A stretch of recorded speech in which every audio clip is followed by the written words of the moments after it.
Hey guys, it's Quentin here from Sewing and Vacuum Warehouse, and we are back with our How to Master Hooping Tip Tuesday series. This will be part 1 of a 3-installment series. In today's video, we're going back over the tension in our hoop. We have too loose, too tight, and just right, and we're going to show you what all 3 of those look like.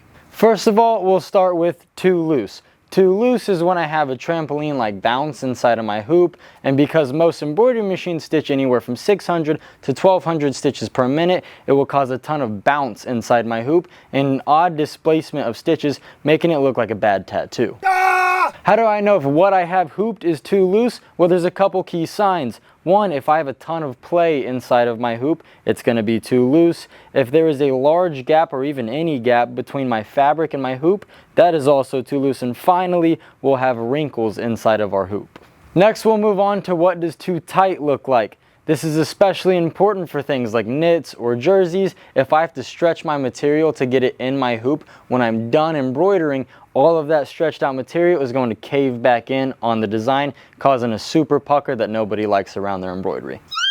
Things to look for to know my hoop is too tight. Well, we'll start just like I mentioned. If I have to stretch my stuff to get it in there, it is too tight. If it feels like a table when I touch it, it's too tight.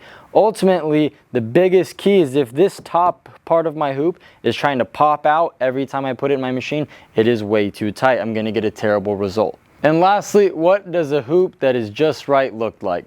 So we will have a little bit of bounce just like when it's too loose, and we will also have no gap just like when it's too tight. But we will not have those two things if it is too loose or if it is too tight together. So that is what we're looking for when we have a hoop that is done just right.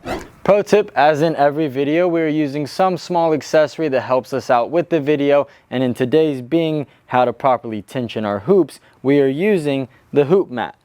What this hoop mat does is ensures a stable bottom part of my hoop so it's not sliding around. We've all hooped on our cutting table or our dining table and that hoop slides everywhere, and it's extremely hard to get a proper hooping when that hoop is sliding. So with this mat, I can keep my bottom hoop stable and drop my top hoop right in and get the perfect tension. If this mat is what you need to up your hooping game, see the direct link and promo code in the description below for 10% off of the mat on our website.